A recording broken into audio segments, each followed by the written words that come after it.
नमस्कार, आदाब, सत श्री अकाल। केम छो? आरजे रज़िया रागिनी। एक बार फिर वादे के मुताबिक कि हर हफ्ते कुछ ना कुछ अपनी बायोग्राफी से आप लोगों के साथ शेयर करती रहूँगी। शुरू से ही हर एपिसोड में मैं अपने माँ और बाबा की बातें करती आ रही हूँ। आज का एपिसोड मेरे लिए थोड़ा-सा स्पेशल है क्योंकि आज 15 फरवरी है और मेरे पिता उस्ताद जमालुद्दीन भारती हैं, जिनको मैं अब्बा जी भी कहती थी, बाऊ जी भी कहती थी, बाजी भी कहती थी। उनकी डेथ एनिवर्सरी है। 2012 में उनकी डेथ हो गई थी और उसके बाद से एक जो कहते हैं ना पेरेंट्स के जाने के बाद एक जो वैक्यूम हो जाता है आपकी ज़िंदगी में, उसको तो कोई नहीं भर सकता। लेकिन आपकी तरबियत, आपकी शिक्षा, आपका एनवायरनमेंट, आपकी पर्सनैलिटी, आपका जो करियर है या बात करने का अंदाज़ है या जो आपकी सोहबत है, उनसे आपकी जो पर्सनैलिटी झलकती है, उसमें बहुत कुछ आपके पेरेंट्स का दिया हुआ होता है। जैसे मेरे डैडी कहा करते थे हमेशा कि देखिया, सीखिया, परखिया। आप दुनिया में देखते हैं, फिर उसको सीखते हैं, फिर उनमें से जो चीज़ें आपको सही लगती हैं, अपने हिसाब से उन्हें अपने पे भी लागू करते हैं और वो कोशिश करते हैं कि आप उससे आगे ज़िंदगी में बढ़ सकें। और एक चीज़ मेरे डैडी हमेशा बोलते थे कि जेनेटिक चीज़ें आपके अंदर बहुत होती हैं। जैसे वो एक कहावत कहते थे कि तुख़म तासीर और अ, सोहबत का असर, यानी कि आपकी जो जेनेटिक है उनकी तासीर तो आपकी पर्सनैलिटी में होती है, जेनेटिक चीज़ें आप में होती हैं, कुछ हैबिट्स ही भी पेरेंट्स के आपके अंदर आती हैं, लेकिन सोहबत, आप किन लोगों में उठते बैठते हैं, कैसे लोगों से आपका राब्ता है, कैसे लोगों से आपकी दोस्ती है, वो सब चीज़ें भी आपकी पर्सनैलिटी में एक अजीब-सा डेवलपमेंट, एक अच्छा-सा डेवलपमेंट करते हैं। मेरे डैडी का सफ़र काफ़ी स्ट्रगल वाला भी रहा क्योंकि जो लोग म्यूज़िक के शौकीन हैं वो यूट्यूब पे उनके सितार के बहुत सारे एल्बम्स हैं, उन्हें सुन सकते हैं। फिर उनके बारे में आपको बहुत सारी नॉलेज मिल जाएँगी, उनके इंटरव्यूज़ में भी उनके बारे में बहुत सारा कुछ आपको सुनने को मिलता रहेगा।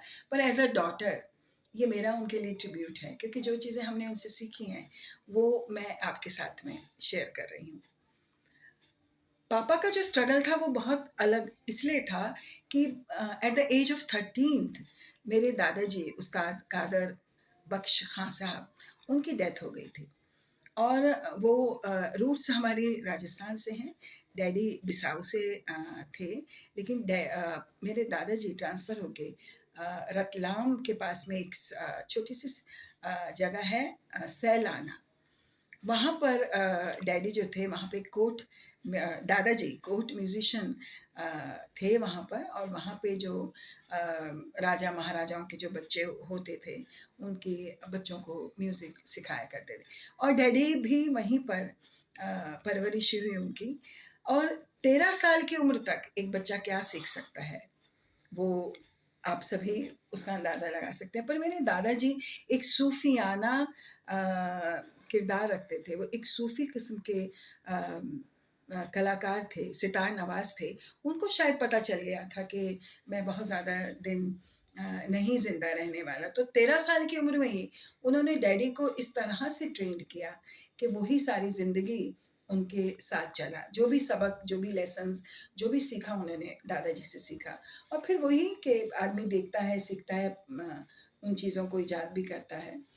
तो वहाँ से डैडी की एक जर्नी शुरू हुई और फिर डैडी ने बहुत स्ट्रगल किया क्योंकि daddy was the only son, एक अकेले बच्चे थे, बाकी कोई बहन-भाई नहीं थे और जब बच्चा यतीम हो जाता है या सर पे बाप का साया नहीं रहता है, तो बहुत ज़्यादा लोगों से आपको इतना वो नहीं मिल पाता है, लगाव नहीं हो पाता है क्योंकि लोग टेकिंग फॉर ग्रांटेड ले लेते हैं। परिवार में भी ऐसे बहुत से लोग होते हैं, जो आपकी मदद नहीं कर पाते हैं या नहीं चाहते हैं।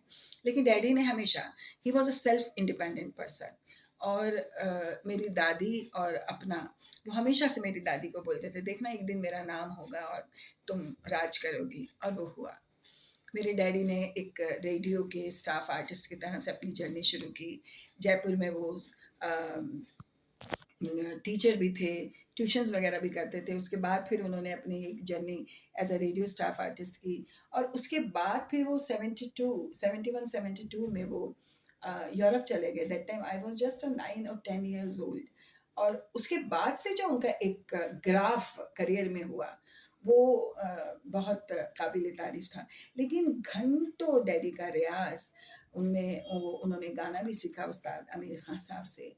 और फिर Pandit Ravishankar ji was a first disciple of, senior disciple of Ustad my father, Ustad Jamaluddin Bharatiya.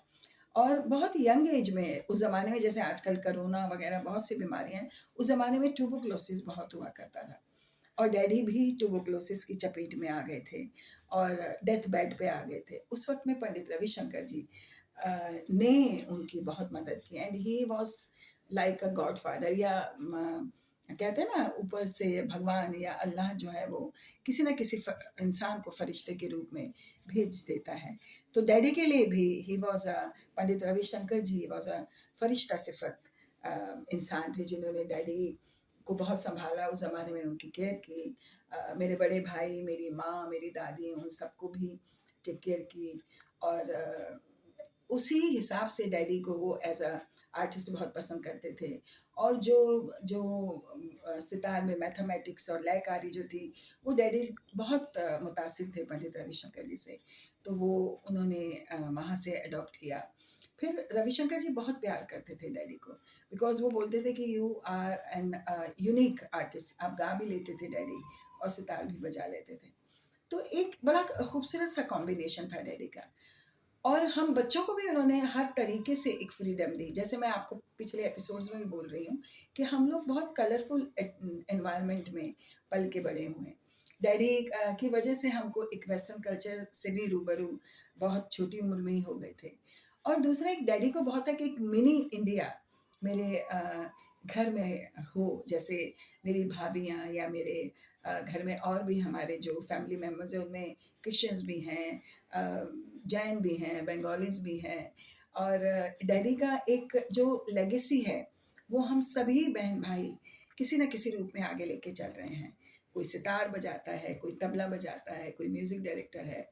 और हम 2 बहनें हैं और 3 भाई हैं। तो भाई सब अपनी-अपनी जगह पे, बड़े भाई सितार नवाज़ हैं, उसके बाद तबला नवाज़ हैं एक भाई मेरे, फिर एक म्यूज़िक डायरेक्टर हैं।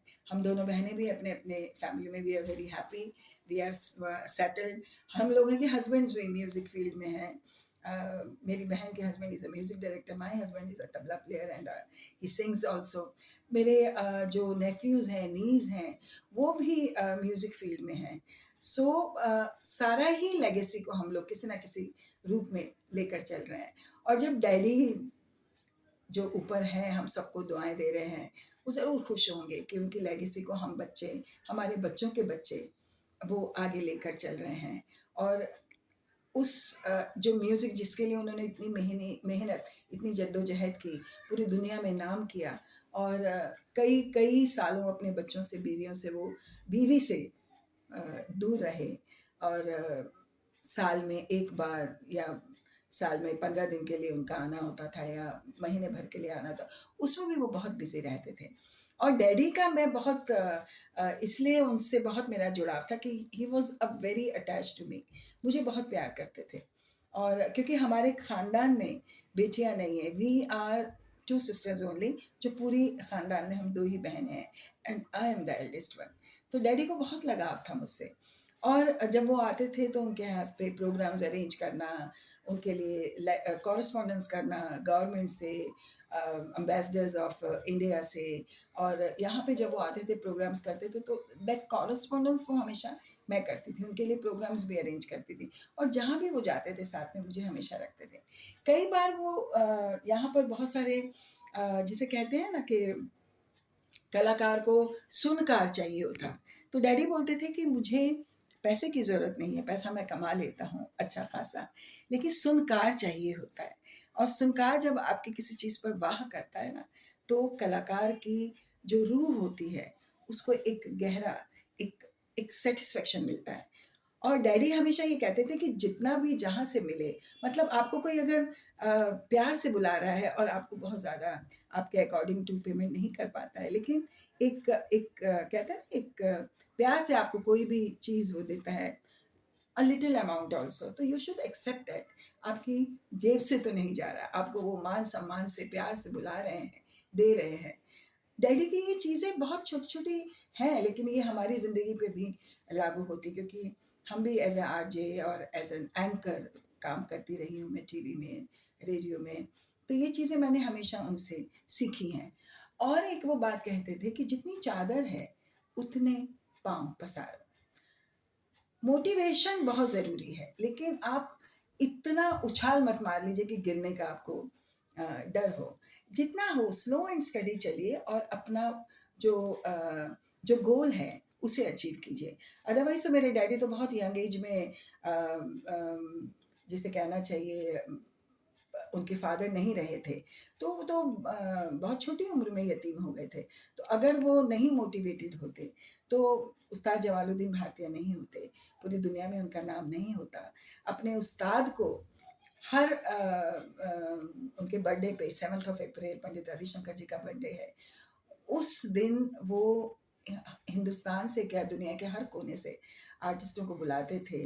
और वहाँ पर हॉलैंड में एक 3 दिन का फेस्टिवल होता था, जिसमें मोज़ेस एंड आर्म चर्च जो एम्स्टर्डम में है, जहाँ डैडी का स्कूल था, त्रितंत्री विद्यापीठ, ये नाम भी डैडी को पंडित रविशंकर जी ने ही दिया था।